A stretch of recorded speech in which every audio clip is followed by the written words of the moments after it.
When I first started learning game development, I felt completely overwhelmed.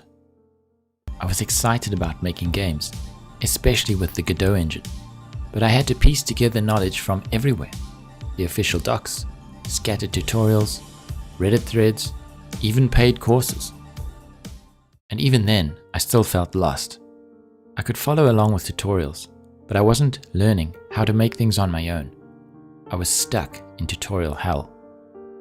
What I really needed was a guide, a step-by-step, beginner-friendly journey through Godot 4, starting from installation and going all the way to making something real, something I could call my own. But I couldn't find anything like that.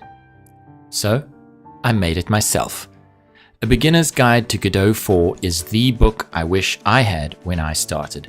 It's designed to build your confidence one step at a time, with clear explanations, practical examples, and a learning path that actually makes sense. Whether you're totally new to game dev or just switching to Godot, this book scaffolds your learning so you're not just copying, you're understanding. If you've been trying to learn Godot but feel like you're constantly jumping between tabs, stuck halfway through tutorials, or unsure where to start, this book is for you. Check out A Beginner's Guide to Godot 4. It's the guide I needed, and now it's here for you.